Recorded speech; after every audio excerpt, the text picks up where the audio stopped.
Law and order's back. President Trump cracking down on D.C. chaos, taking federal control of the Capitol's police and deploying the National Guard to secure the streets. The move already having a major impact, and White House Press Secretary Caroline Leavitt says it's just the start.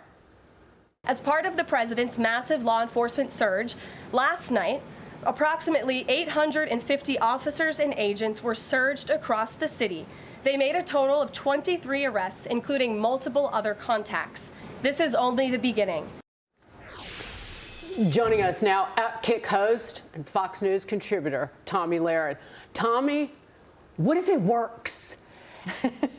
And then the liberals are going to be forced to actually enforce the laws and lock up the criminals, or the National Guard's going to come.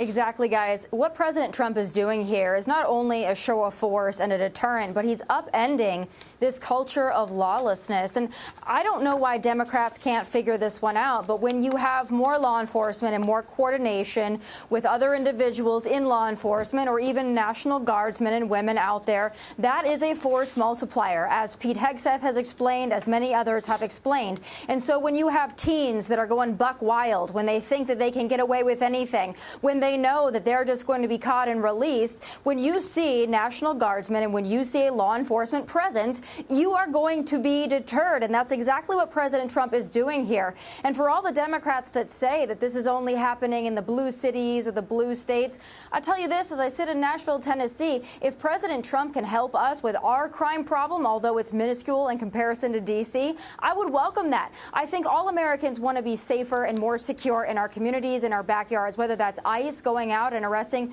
criminal illegal aliens and deporting them, or it's just upending this culture of lawlessness. This is all a positive. How can anyone be against this? So I agree with you, and I just want to push back on it a little bit because I'm not sure that every American actually feels that way. I think there's a large swath of Americans on the left who actually feel like they want to see this chaos, or they don't want to see the criminals be put away because they vote for the politicians who take the loosey-goosey actions when it comes to crime. And I'm just kind of wondering if you have any sense of what it is about this chaos that the left loves.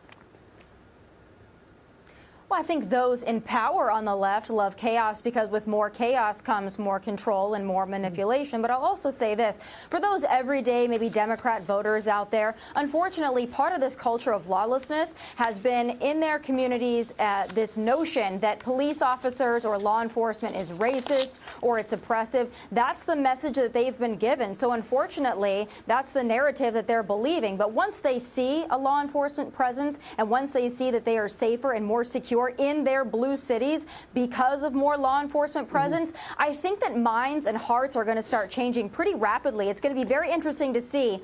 All positive, I believe. Yeah, the system failed these criminals. Oh, like the teachers union? I'm going to start saying that over and over and over again. So moving on to this. ICE has received 100,000 applications from Americans who want to help remove people who are in this country illegally.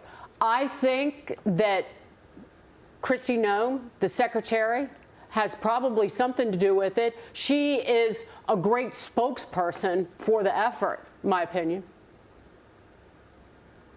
She certainly is. I'd also say this. There's something really magical when you take Americans who want to serve their communities, by the way, when they have this calling to be in law enforcement, and you take that natural desire within them, and you couple that with an administration that they know is going to support them and reinforce them, then all of a sudden you've got morale going through the roof. You've got people who are willing to answer that call that's within them innately already, and they want to sign up. They want to protect and defend their communities. Also say this. I've gone out with CBP, I've gone out with ICE in the first Trump administration, and I'll tell you this, a lot of Hispanic and Latino presence, they want to protect and serve their communities as well. So this whole notion that our agents and our officers are somehow racist or they're doing this to satisfy some racist itch is completely ridiculous. It's moronic, and it couldn't be further from the truth. And Tom Homan, too. Who wouldn't want to work for Tom Homan?